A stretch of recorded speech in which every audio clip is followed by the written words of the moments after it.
Pay up or face war. Ibrahim Traoré, Putin, Goïta and Tiani issue ultimatum to Tebboune over destroyed AES drone.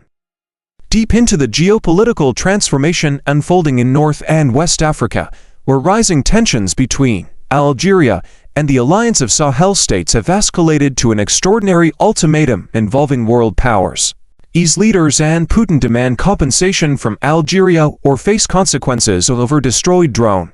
In a rapidly developing diplomatic crisis, the leaders of the Alliance of Sahel States AES, Mali's Assimi Goïta, Burkina Faso's Ibrahim Traoré, and Niger's Abdourahamane Tiani alongside Russian President Vladimir Putin, have issued a stark demand to Algerian President Abdelmadjid Tebboune, pay for the downing of a Malian drone near the border town of Tinzawatin or prepare for possible retaliation. The drone, a Turkish-made Akinci UAV operated by Malian forces, was shot down by Algerian air defense systems on March 31, 2025. Algeria claimed it had violated its airspace. Mali strongly denies this, asserting the drone was on a counter-terrorism operation within Malian territory. Thank you to our subscribers. To our non-subscriber friends, your support is as valuable. If you can take a second to hit the subscribe button, that will be great. The incident has ignited a diplomatic firestorm. 3 days after the drone was destroyed, an emergency summit was held in Moscow, where President Putin met with the leaders of the Sahel bloc. According to multiple sources and official communiques, the Russian leader expressed unconditional support for the AES, proposing the establishment of a joint military command, called the Unified Force, and offering direct military assistance including training, weapons, and strategic coordination. From tensions to alliances, a new bloc emerges. The Moscow meeting marked a turning point. Russia and AES nations signed a framework agreement aimed at deepening security cooperation, while also expanding into sectors like nuclear energy, telecommunications, transportation, and higher education. The partnership, officials say, will be institutionalized through regular joint summits, alternating between AES capitals and Moscow. Foreign ministers from the AES and Russia described the talks as historic and strategic.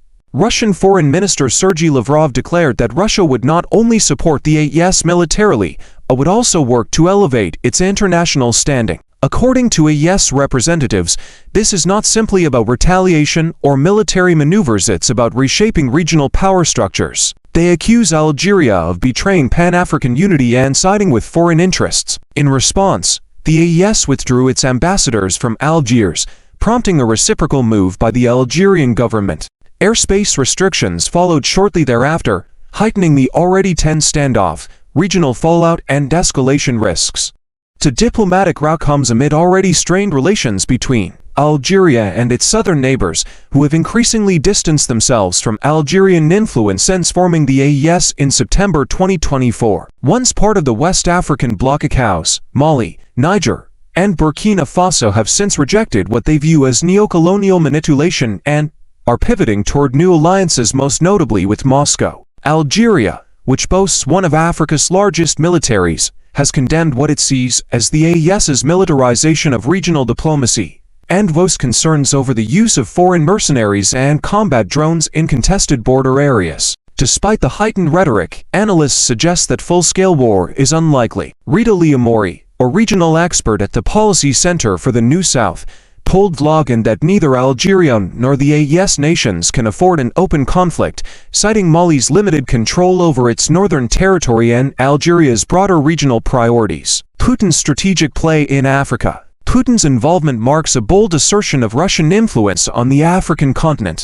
Unlike NATO countries, which have focused primarily on Ukraine and Eastern Europe, Russia is now directly engaging in African security dynamics. Moscow's partnership with the AES is being presented not as an expansion of influence, but as a liberation alliance in defense of African sovereignty. According to sources close to the Moscow talks, the Russian Federation has agreed in principle to supply advanced military equipment, assist with intelligence sharing, and help train AES forces to counter both jihadist threats and regional destabilization. As the world watches closely, the stakes have never been higher in the Sahel. With Russia now openly aligned with the AES and tensions boiling over with Algeria, Africa's geopolitical anew. uncertain era. This is Salpir reporting for VlogND. Stay with us as we continue to track this developing story. And remember, our lens stays focused where global headlines meet untold truths.